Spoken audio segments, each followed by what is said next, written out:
I bought an old, rundown lake cabin that I planned to renovate myself. It was part of a big dream, something I'd been working toward for a while. The place definitely wasn't in great shape when I got it. There were holes in the roof, raccoons living under the floorboards, and just about everything you'd expect from a neglected property in the middle of nowhere. But I'm no stranger to fixing up houses. By day, I work as a cybersecurity consultant, and by night, I moonlight as a hobby house flipper. I've done this before, tearing down the old and building something better in its place. Usually, I'm pretty careful with money, but this time, well, let's just say I went all in. I even took out a second mortgage on my home to make it happen. Still, I was confident every penny would pay off in the end, not just because of the cabin itself, but also because of the beautiful, large piece of land around the lake it came with. When the purchase was being finalized, I met with the previous homeowner, a kind older man whose health had clearly taken a toll on him and, unfortunately, his property. He seemed relieved someone was finally going to take care of the place. When I asked about the neighbors, he didn't have much to say at first. After a bit of prodding, he mentioned there was one nearby, though not directly around the lake.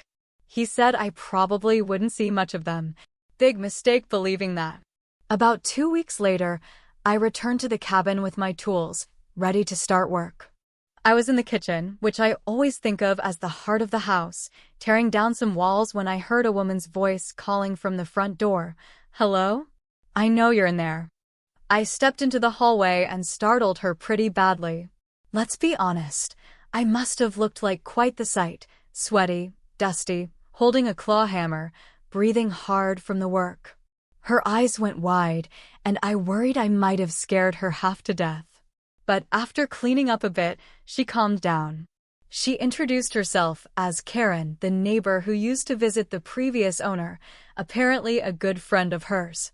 That surprised me a little since she didn't seem to know the house was even for sale. I didn't push it too hard at the time, but something felt off. She left shortly after, shuffling out the door, and now that I think about it, she was hiding something behind her back. A bunch of flyers, maybe? A few days passed without incident. Then, one Friday night, I headed back to the lake house after getting stuck in traffic. I hadn't planned on working late, but things happen. As I turned onto the dirt road leading to the cabin, I saw lights ahead and heard music playing faintly in the distance. As I got closer, I noticed cars parked haphazardly on my lawn. Confused, I pulled up and stepped out of the car, only to find a full-on party happening by the edge of the lake. In my hand, I picked up one of the papers scattered on the ground, a flyer that read, "Party time, Friday 6 p.m., late as usual, same place." At first, I thought it was a mistake. Then it clicked, those flyers Karen had been carrying earlier? Yep, they were the same ones. I scanned the crowd and saw a bunch of strangers and then Karen. She looked genuinely shocked to see me there, like I was the one crashing her party. "What the hell is all of this?" I shouted over the loud music, trying to get someone's attention. Karen just kept dancing. I pulled her aside to a quieter spot and tried again. She gave me a sarcastic wave and said, "What does it look like?" "It's a party." I asked why it was happening on my land, trying to keep my cool. She scoffed and said, "You may be new around here, but you don't own the whole lake area, buddy." Then she leaned in close and started shouting in my face. The argument caught the attention of some of her friends, who weren't exactly thrilled to see me either. Suddenly, I was standing in a circle of angry, drunk people yelling at me. I stepped back and told the group plainly, "This is my land. You're all trespassing and I need you to leave." They just stared at me and then burst out laughing, not intimidated in the least. The music cranked back up and the party rolled on like nothing had happened. Not willing to give up, I made my way through the crowd and shut off the music. Amid slurred insults and flying debris, seriously, someone threw a shoe, I stood firm, either you all leave, or I'm calling the cops. This time, they reacted a bit more seriously, but not in the way I hoped. Cups, shoes, trash, it all came flying my way. With no other choice, I retreated to my car as the cheers of their victory followed me away from the lake. But guess what? That wasn't the end of it. Once I got home, I immediately switched to my pickup truck and called a friend who owns a towing company. He was more than happy to help teach these folks a lesson. We crept back down the dirt road, timing our move with the noise of the party. Quietly, we began towing the cars away, and yes, I recorded everything on my phone. I figured if Karen wanted to bring the cops into this, I'd at least have proof of what happened. We towed each car to a lobby near the main road, where my friend waited to officially impound them. 30 minutes later, my lawn was empty, except for the deep tire tracks left behind in the mud. Before leaving for the night, I pinned a legal towing notice from my friend to a tree and scribbled a little note underneath. No phone service yet, and Wi-Fi isn't installed. Good luck hitchhiking from the main road. Yeah, it was a bit childish, but come on, it was justified. I only wish I could have seen their faces when they realized their cars were gone. So, I'm guessing it didn't take long for them to realize their cars were gone. I imagine the moment must have been pretty hilarious. A group of partygoers stranded in the middle of nowhere with no way home and probably no cell service to call for help. Honestly, I almost wish I could have seen their faces when they figured it out. After everything was done, I met up with my friend at a local bar to unwind and buy him a drink after such a wild night. We watched some football, laughed about the whole situation, and for a little while, I actually forgot how stressful this neighbor drama had become. It felt good to just relax. The next day, I dragged myself into work late, mostly because of a lack of sleep and a mild hangover, which definitely hits harder once you hit your 40s, by the way. And yes, that's not a typo. I was at work on a Saturday. I'd taken a sick day earlier in the week and wanted to catch up on an important deadline. At least the office was quiet. While making my coffee, my phone buzzed. I nearly dropped my mug from the surprise. It was an unknown number, so like most people these days, I ignored it, assuming it was either a scam or a wrong number. But when it rang a few more times, I finally checked the voicemail. That's when things got ugly. Who the hell do you think you are? Piece of crap. We've been throwing parties here for years, and now you think you can just stop us? You moved my car, my friends' cars. This is outrageous. That property was our personal parking spot. I'm not gonna take this, you hear me? I'm coming for that lake house, and you better be there. Yeah, Karen was furious. But honestly, she kind of deserved it. They were trespassing, plain and simple. Still, I couldn't ignore her threats completely. For a while after that, my phone stayed quiet again. I wondered if she'd finally cooled off, or if I should actually be worried about what she might do next. Then the phone rang again. Without thinking, I answered, forgetting who it probably was. Hello, I said cautiously. Told you to be at the lake. If you ain't there in 10 minutes, you'll wish you bulldozed the stump. And then she hung up. Okay, that was enough to get my attention. Deciding not to take any chances, I left work early and headed straight to the lake house. When I arrived, Karen wasn't outside, but something was very off. My front door was wide open. I stepped inside cautiously and heard crashing sounds from the living room. There she was, mid-rant, tearing through the place like she owned it. There he is. The hotshot. The party popper, she sneered. I cut her off before she could go further. I warned you, Karen. I asked you to leave. You gave me no other choice. She glared at me, red-faced and clearly worked up, but also a little surprised that I wasn't backing down. You didn't have to be such an *** hole, she snapped. The old neighbor gave us permission to use the land, and we weren't hurting anybody. Permission? That didn't sound right. There's no way they ever mentioned any permission for parking or parties, I shot back. In fact, they told me you'd be a quiet neighbor. Karen didn't seem to believe me, but the conversation shifted when she pulled something out of her bag, the towing notice from my friend. She shoved it into my hands. Not only did you ruin my party, but you expect me to pay for this? $500 to get my car back? My friends are pissed, and so am I. They're blaming me for this whole mess, and I want you to pay. She stopped, catching her breath, clearly expecting some kind of reaction. I looked down at the notice, intentionally not giving her much eye contact as I processed what she was saying. Then I responded, calm, firm, and maybe a bit intimidating. If this happens again, the police will be involved, and trust me, Karen, I won't hesitate to put your feet to the fire. She looked genuinely shocked. Her face changed, the anger melted into something else. For a second, she even seemed scared. Then, in a tone that caught me completely off guard, she softened her voice, almost sultry, and said, I think we got off on the wrong foot here. I couldn't believe what I was hearing. One minute, Karen was furious and yelling at me in my own living room, and the next, she was softening her tone, almost pleading with me. I didn't mean to make you so mad, she said, lowering her voice again. I'm a little low on cash this month. So, if you could just pay that towing fee and maybe apologize to my friends, we can call it even, okay? I had to take a second. Did she really just ask me to pay for the cars I had towed because they were illegally parked on my property, and also apologize for stopping her from throwing an unauthorized party? At this point, I had to glance away from the notice she shoved into my hands just to make sure it was still actually her standing there, not some bizarre alternate version of Karen who thought I owed her something. She wanted me to cover the charges. She wanted an apology. And honestly, there was no way in hell that was happening. I took a breath and responded as calmly as I could. Listen, I'm obviously not paying for your cars or anyone else's. And I'm definitely not apologizing for protecting my property.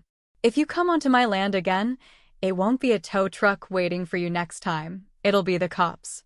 I paused for a beat before adding, and if you think I'm bluffing, go ahead. I've got plenty of footage from last night. And if needed, we can always ask the previous homeowner to back up what I'm saying. She went completely silent.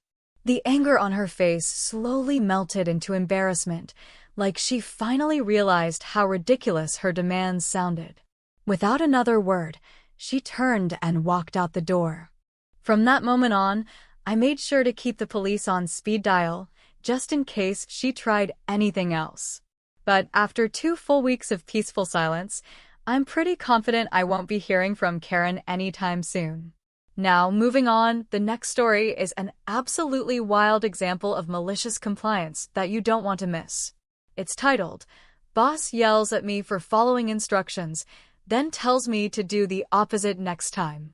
And let me tell you, it backfires in a big way.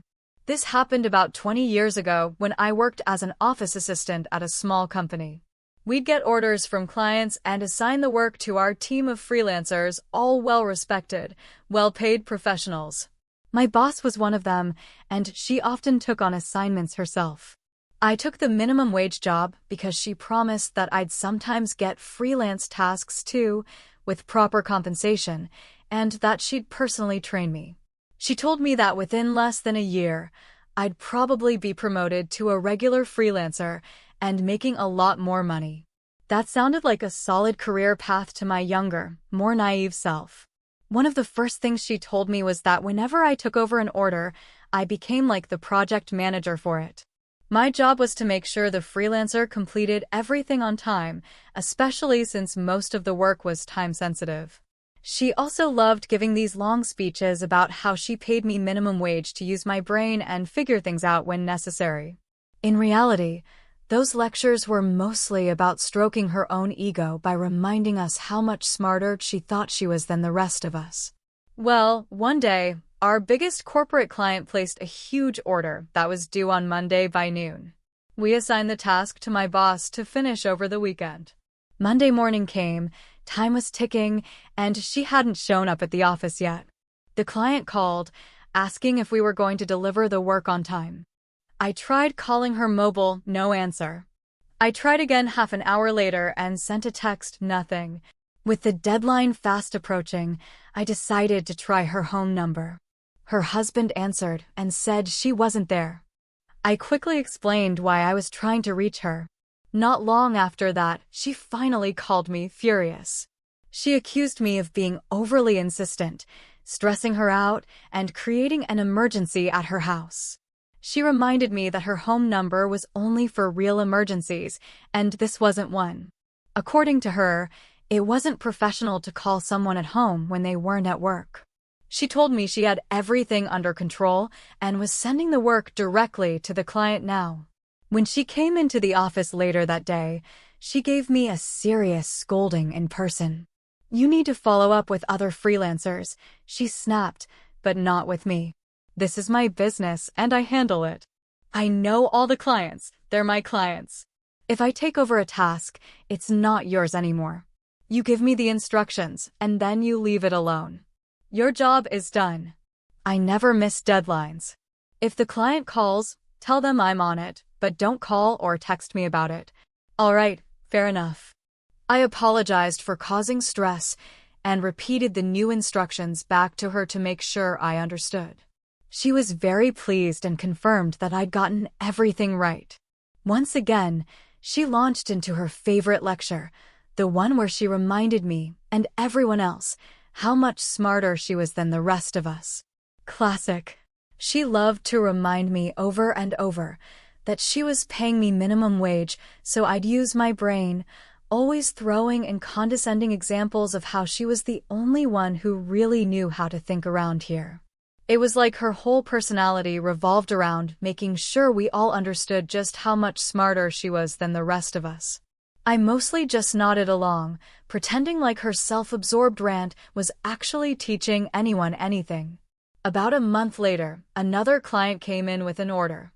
I accepted it, and since my boss was available, I forwarded everything to her. Just like she told me to, I considered my job done. On the day of the deadline, I was on vacation, hiking in a remote area with spotty cell service. At some point, the other office assistant called me to let me know the client had checked in about their order.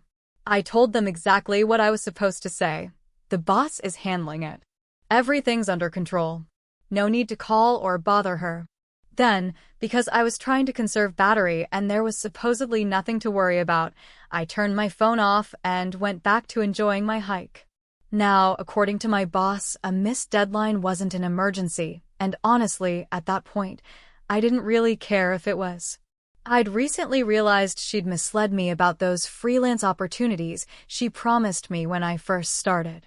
So no, I wasn't going to be on call during my rare day off. Meanwhile, back at the office, things were falling apart. My boss had completely forgotten about the deadline. By the time she remembered, the office was already closed. She scrambled to finish the work last minute, but there was a problem. She didn't actually know the client as well as she claimed. She didn't have their contact information. The order details were still at the office, and my phone was off. So she had to drive in herself, grab the materials, find the contact info, and send the work late, which was especially embarrassing because my colleague had specifically told the client that she was personally handling the project. When I came back to work the next day, all hell had broken loose. She screamed at me for not doing enough, for not following up, for not reminding her, but I calmly pointed out that everything I did was by the book. "Why didn't you do this? You told me not to. Why did you do that?" "Because you told me to." She knew I was right. I had followed her instructions to the letter. Then she turned on me for having my phone off. I told her I needed to save battery for real emergencies, and clearly, this wasn't one. Plus, I wasn't on call while I was on vacation. Malicious compliance for the win, right? But narcissists never take responsibility. Instead, she tried to shift the blame onto me. "You didn't give me the client's contact details with the assignment. How was I supposed to deliver the work?" I reminded her, politely, that she had insisted she knew all the clients personally.